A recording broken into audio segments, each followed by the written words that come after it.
예, 우리가 이 찬양을 들었는데요. 여러분 어때요? 찬양 좋지요? 혹시 집에서라도 검색해서 들을 수 있으면 들었으면 좋겠습니다. 가사도 좀 한번 띄워주시면 좋겠습니다. 여러분 가사를 한번 잘 보시면 다른 것보다 저의 눈에 들어왔던 건 여기입니다. 감사 위에 감사를 덮을 때 은혜 위에 은혜가 쌓이네라는 이 부분입니다.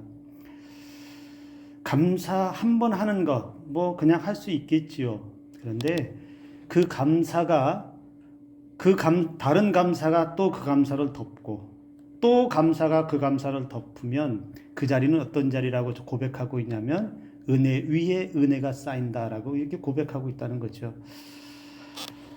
여러분 한번 물어보고 싶어요. 감사하는 게 쉽습니까? 어렵습니까? 말 잘해야 돼요. 쉽다고 말하면서 왜 감사 안 하느냐고 내가 물어볼 거니까. 또 어렵다고 하면 그러면 어렵다고 핑계대고 감사 안 하려고 그러는 거죠 라고 내가 또 물어볼 거니까 대답을 잘해야 합니다. 감사하는 게 쉽습니까? 어렵습니까? 쉬워요? 근데 왜 감사 안 해요? 근데 왜 감사가 잘 안 나와요? 그렇게 쉽다고 하면서 왜 잘 안 나올까요? 감사가 우리가 고백한 것처럼 쉬워질 수 있기를 주님의 이름으로 축복합니다. 마치 습관처럼 나왔으면 좋겠어요. 습관처럼. 제가 오래전에 이제 그런 장면을 한번 본 적이 있는데, 기도회 하고 이렇게 말씀 나누고 할 때 그날따라 전도사님이 무슨 얘기를 했냐면 감사해야 된다 얘기를 했어요. 막 감사하고 기도할 때 감사합니다 뜨겁게 기도해 놓고 딱 끝나고 나가서 일하는데 무슨 일이 벌어졌냐면 한 사람이 뭐 일하는데 마음이 안 들었던 모양이에요. 왜 이렇게 하라고 했는데 왜 안 됐냐고 짜증을 확 내더라고요. 그 감사 기도한 지 5분도 안 됐어요. 감사가 참 어렵다라는 생각을 그때도 해본 것 같습니다. 오늘 여러분 말씀 민수기 11장의 말씀은 우리가 잘 압니다. 그런데 다시 한번 곱씹어 볼 필요가 있을 것 같습니다. 오늘 11장의 이 내용은 이스라엘 백성들 진영의 공동체 전체의 원망과 불평이 쏟아지는 그 이야기를 합니다. 근데 이스라엘 백성들 가운데 오늘 성경은 어떻게 소개를 하냐면 그 공동체 가운데 섞여 있는 다른 인종들, 그러니까 이방인이었던 것 같은데요. 다른 인종들 가운데 탐욕으로 인해서 원망이 시작된 것으로 기록을 합니다. 그래서 그 다른 인종의 탐욕으로 인해서 원망이 시작되었고 그 원망이 이스라엘 백성들 전체로 퍼졌어요. 그래서 여러분 작은 원망 한 사람으로 인해서 또는 뭐 몇 사람으로 소수로 시작된 그 원망이 이스라엘 공동체 전체를 덮어버렸어요.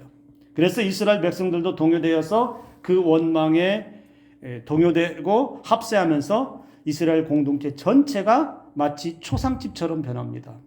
원망하고 불평하고 항변하고 아우성을 치기 시작합니다.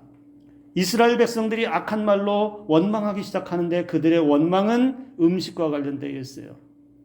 먹는 문제에 관련되어 있습니다. 여러분 4절에서 6절의 말씀을 우리가 먼저 보면 그들의 원망의 소리를 우리가 먼저 한번 들어봐야 하겠습니다. 뭐라고 원망합니까? 누가 우리에게 고기를 주어 먹게 하랴.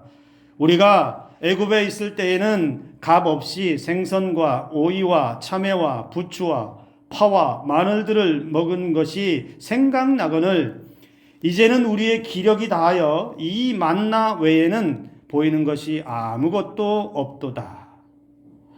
지금 이스라엘 백성들이 말하고 있는 것, 누가 우리에게 고기 좀 줄까?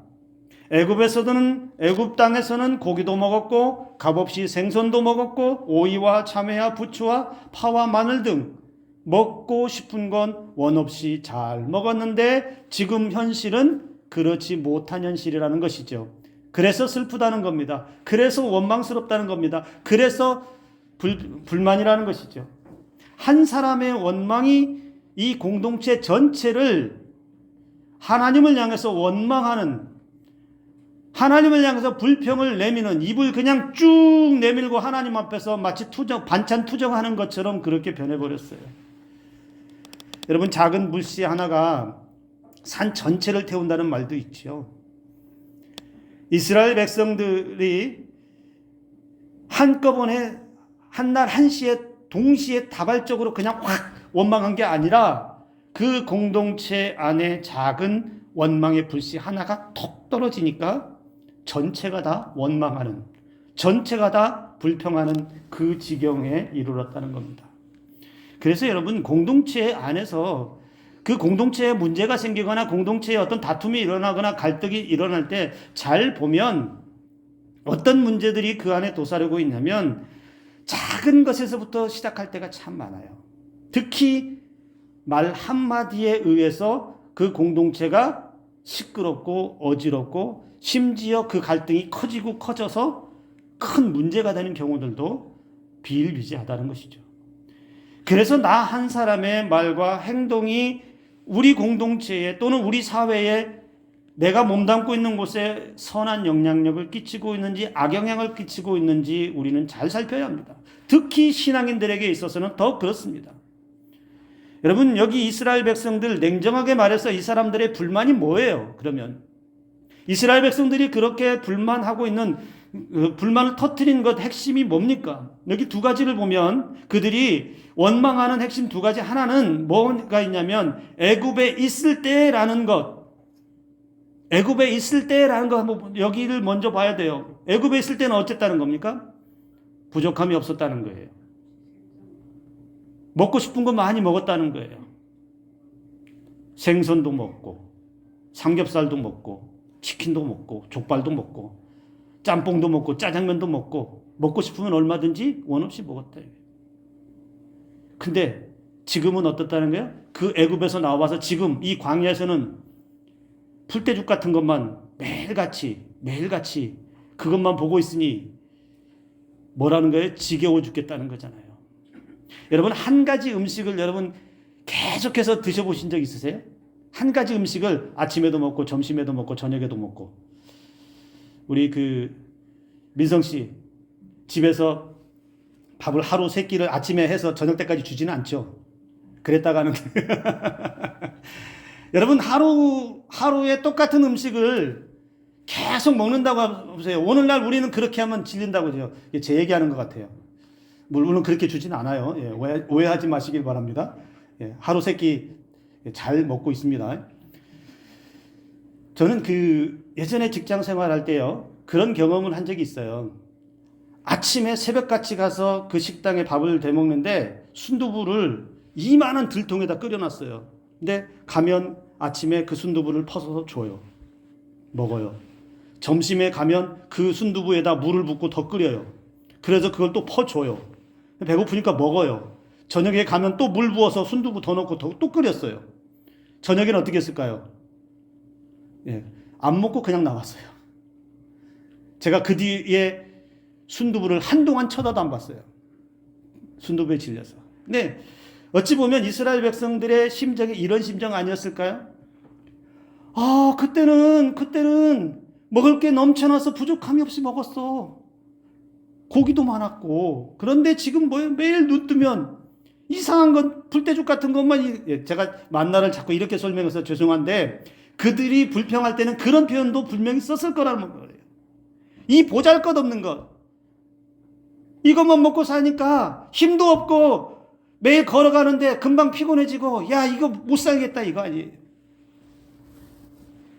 여러분, 그들이 먹는 문제로 불만을 터뜨리니 애굽에 있을 때라고 하는 그 한 가지하고, 그 다음에 만나 외에는 아무것도 없다고 그랬어요.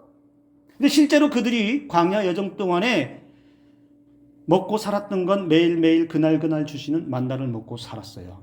근데 그 만나 먹으면서 굶어 죽은 사람이 성경에 한 사람이라도 기록되었을까요?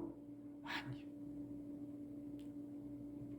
그들이 광야 40년 여정 동안에 여러분 배고파서 먹을 게 없어서 만나 먹어서 영양실조 걸려서 죽었다는 기록이 한 사람도 없습니다.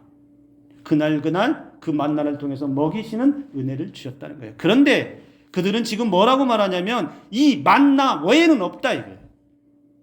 이 만나 외에는 먹을 것이 없다라고 하는데 만나는 하찮고 이제는 지겨워졌고 아무리 보아도 만나 말고 다른 거 먹고 싶은데 먹을 게 없다라는 것이죠.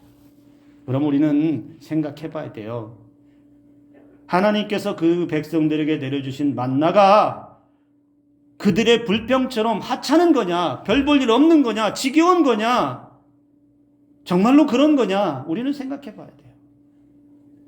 만나가 정말 하찮은 건가요? 근데 그 만나는 그날 먹을 수 있을 양만큼 하나님은 내려주셨어요. 즉 달리 말하면 매일매일 그 백성들을 먹이시는 은혜를 내려주셨다는 거예요. 여러분, 우리 생각해 볼 때 죄악 가운데 푸짐하게 배불리 잘 먹고 사는 것이 복입니까? 죄를 지으면서도 죄악 가운데 있으면서도 푸짐하게 잘 먹고 사는 게 복일까요? 아니면 그렇게 살지 않아도 매일매일 그날 먹고 사는 은혜를 베풀어 주셔서 만족한 은혜를 가지고 사는 게 복일까요? 물어보나 말하겠지요. 여러분, 우리는 하나님께서 매일매일 주시는 그날의 양식으로 우리는 사는 줄로 믿습니다. 잘 먹고 못 먹고 대단한 걸 먹고 대단한 요리를 해서 먹고 안 먹고의 문제가 아니라 하나님의 백성들은 그날 주시는 은혜가 있고 그것을 먹고 마시며 누리며 사는 삶이 있다는 거예요. 그래서 그렇게 사는 사람들이 이 땅에서 복된 인생을 살아간다. 우리는 그렇게 말할 수 있다는 거예요. 근데 이스라엘 백성들의 이 탐욕 가운데 나타나는 이 불평과 원망은 죄악 가운데 살았어도 구원받지 못한 그 상태에 살았어도 그때가 좋았다. 이걸 끄집어내고 있다는 거예요. 즉 왜 하나님이 우리를 구원하시고 사랑하신다라고 하면서 구원해내서 이 광야로 이끌어 오셔서 그때처럼 먹여주지 않고 왜 이렇게 보잘것없는 거 매일같이 똑같은 거 외에는 아무것도 없는데 왜 이 정도밖에 주시지 않느냐, 이런 불평도 이 안에 담겨 있다는 거예요. 왜 애굽에 있을 때처럼 풍성하게 안 주는 거예요? 왜 우리 눈에는 그렇게 없는 거예요? 우리가 매일매일 행진하다 보면 힘도 있어야 되고 지치지도 않아야 되는데 그러려면 돼지고기, 닭고기, 오리고기, 소고기 이런 것도 좀 고기 좀 먹고 힘 좀 내야 되고 그래야 걸어갈 수 있는데 가끔은 간식도 피자도 먹고 치킨도 먹고 편의점 가서 삼각김밥도 사 먹고, 제가 좋아하는 거 얘기한 거 아니에요. 하나님께서 자신들을 이렇게 풍성하게 주시지 않는 것에 대한, 즉 매일매일 주신 은혜는 하찮게 땅에 던져버리고 그 은혜를 던져버리고 나니까 남는 것은 불평과 원망과 아우성, 이거밖에는 그들에게 남은 것이 없습니다. 여러분, 이 백성들이 주어진 은혜, 매일매일 주신 그 은혜에 만족함이 없으니 그들의 입에서 터져 나올 수 있는 것은 없는 것, 부족한 것, 내게 채워지지 않은 것 때문에 원망하는 것만 내 입술에서 터져 나온다라는 것이죠. 이스라엘 백성들에게 만나는 무엇입니까? 이스라엘 백성들에게 있어서 만나는 과연 뭐예요? 뭘 말하는 걸까요? 이스라엘 백성들에게 매일매일 주신 그 만나는 그게 하나님의 사랑이었어요. 매일매일 그날 먹을 수 있도록 만나를 내려주신 것은 하나님의 은혜의 상징물이었어요. 아, 오늘도 하나님이 먹이시는구나. 와, 오늘도 내게 은혜를 베풀어 주시는구나. 아, 오늘도 내가 이 은혜를 먹고 마시며 살아가고 있구나. 오늘도 이 은혜 때문에 내가 생명을 얻고 하나님께서 인도하신 그 약속의 땅으로 가고 있구나. 바로 하나님의 사랑이자 하나님의 은혜의 상징물이었는데, 척박한 땅 광야에서도 먹이시는 그 하나님의 은혜를 보여주시는 것인데, 그들은 지금 그것은 땅바닥에 떨어뜨려 버리고 보이지 않는 것, 없는 것, 이것만 가지고 하나님께 원망하고 있다는 거죠. 우리에게도 여러분 매일 하나님의 은혜가 있습니다. 혹시 속으로만 대답해 보세요. 하나님의 은혜 없이 살아가시는 분 있나요? 혹시 하나님의 은혜 없이 그냥 하루하루 꾸역꾸역 산다고 생각하시는 분이 있나요? 내가 알던 모르던 우리는 분명 매일 하루 아침에 눈을 뜨면 저녁에 잠들고 잠들어 있는 그 시간까지도 우리는 그날 주시는 은혜로 사는 줄로 믿으시기를 바랍니다. 내 힘으로 내 손가락으로 내 발로 움직여서 사는 것 같고 내 손가락 움직여서 수저를 들고 먹는 것 같아도요, 하나님께서 그 손에 힘을 빼버리면 어때요? 이 손에 힘을 빼버리면 숟가락 하나 들 수도 없는 존재가 우리예요. 우리는 그런 하나님의 은혜와 사랑을 매일같이 느끼든 못 느끼든 그렇게 살아가고 있다는 것이죠. 내가 열심히 수고하고 내가 열심히 땀 흘려 일한 것 같아도 하나님께서 그 직장을 주시고 하나님이 그 일을 주셨고 내가 감당할 수 있는 능력도 그 안에 주셨기 때문에 감당하고 있다는 거예요. 우리가 이 사실을 잃어버리면 우리도 삶에서 채워지지 못하고 만족함이 없으면 하나님을 향해서 원망할 수밖에 없다는 것이죠. 눈에 보이지 않는 작은 은혜를 발견할 수 있다면, 다른 사람들이 보지 못하는 곳에서 작은 은혜를 통해서 감사의 은혜를 찾을 수 있다면 오늘 저와 여러분들의 삶은 또 다른 감사로 덮일 줄로 믿으시기 바랍니다. 작은 은혜가 모이면 삶에 벅찬 감격이 찾아옵니다. 작은 감사는 그래서 또 다른 감사거리를 끌고 옵니다. 감사가 하나씩 모이면 더 큰 감사로 이루어지고 우리의 입술에 습관처럼 나오는 불만과 원망과 불평들이 내 삶에 감사로 채워지면 내 입술에는 감사가 흘러 넘치게 된다라는 것이죠. 우리가 오늘 이 시간에 한 가지 기억할 것은 하나님의 은혜는 하찮은 것이 없습니다. 하나님의 은혜는 보잘것없는 것이 없습니다. 하나님의 은혜는 필요 없는 것이 없습니다. 우리 모든 인생에게 다 귀하게 각자에게 맞게 각자의 삶의 형편에 따라서 하나님은 그날 우리에게 은혜 베푸셔서 생명의 길로 인도해 주시는 줄로 믿습니다.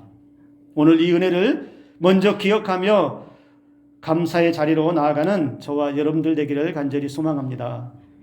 자, 그렇게 원망과 불평이 그 공동체에 덮일 때, 원망이 원망을 덮고 그 원망 위에 불평이 불평을 덮고 계속해서 그렇게 원망과 불평이 터져나온 그 공동체가 맞이한 결과는 무엇입니까? 하나님의 은혜, 매일같이 주시는 하나님의 은혜를 하찮게 여겨버리고 던져버리고 입 쭉 내밀고 그냥 불평하고 있는 그 백성들이 받은 결과가 무엇입니까? 10절의 말씀에 이렇게 기록합니다. 여호와의 진노가 심히 크다 이렇게 말합니다.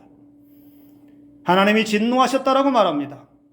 그리고 18절과 20절의 말씀을 보면 이스라엘 백성들에게 말씀하시기를 애굽에 있을 때가 우리에게 좋았다 하는 말이 여호와께 들렸다 이렇게 말합니다. 너희가 분명히 애굽에 있을 때가 좋았다라고 말한 것을 하나님이 들었다는 겁니다. 그래서 하나님께서 내가 고기 줄게. 그래, 고기 못 먹어서 그렇게 입 나왔으니까 고기 줄게. 그러면서 20절 보세요. 냄새도 싫어하기까지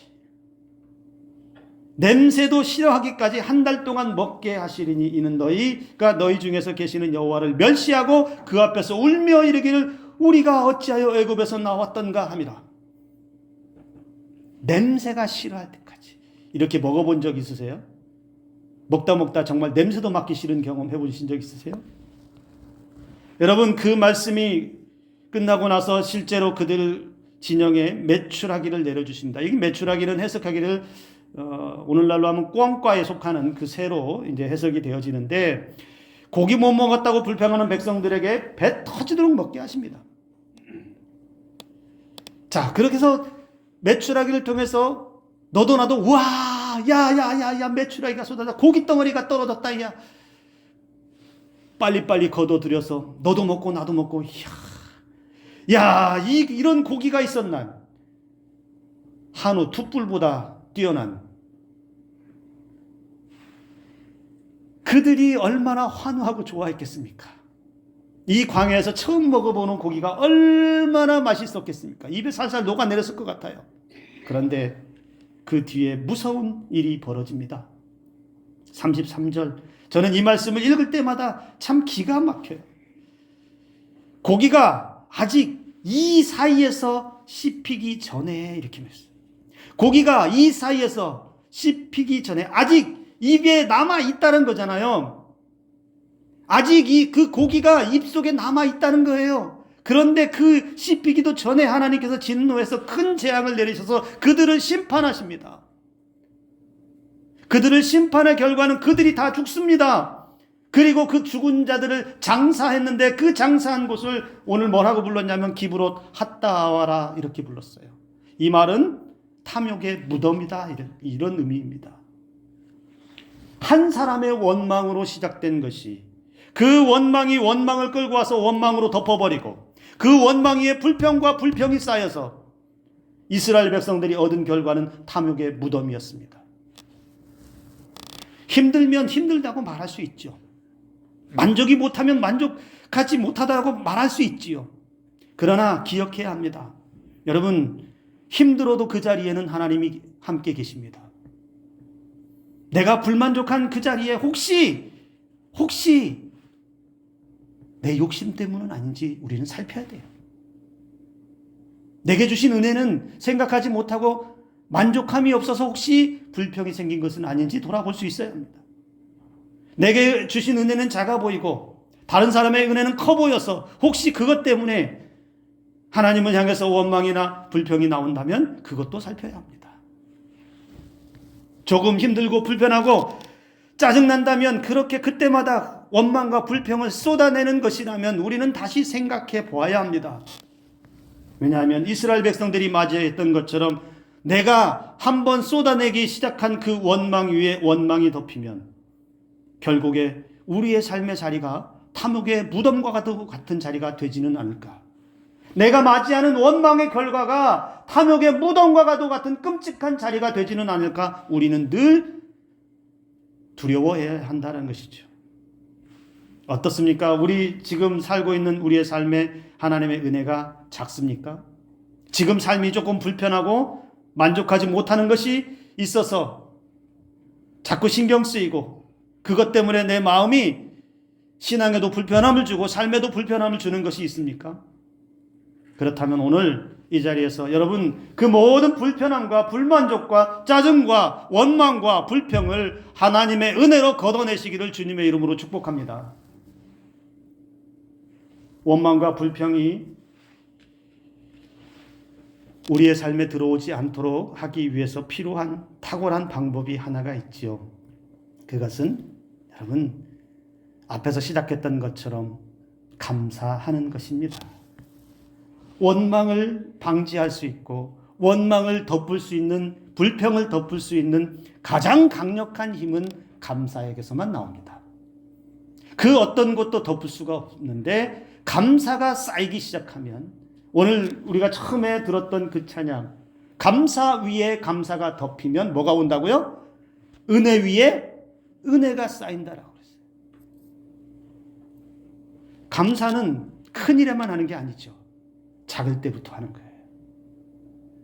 아주 사소한 것에도. 그래서 제가 시작할 때 인사할 때 여러분 옆에 있는 분 보고 얼굴 한번 보고 내 옆에 앉아주셔서 감사합니다. 이게 뭐 감사거리라고 말할 수도 있어요. 그러나 여러분 내 옆에 사람이 없는 것보다 얼마나 감사한지 아세요? 나랑 같이 예배 드릴 수 있는 사람이 한 사람이 있고 두 사람이 있고 10사람이 있고 100사람이 있다면 그게 얼마나 감사한지 아세요? 그게 우리의 감사의 제목도 된다는 거예요. 만약이지만 여러분 이스라엘 백성들이 그 광야에서 매일매일 주시는 만나에 만족하며 감사함으로 그날 감사함으로 살았다면 어땠을까요? 그들에게 탐욕의 무덤은 없었을 것입니다. 그들은 매일같이 계속해서 그 은혜를 받으며 늘 감사하며 그 광야의 여정을 행진했을 거예요.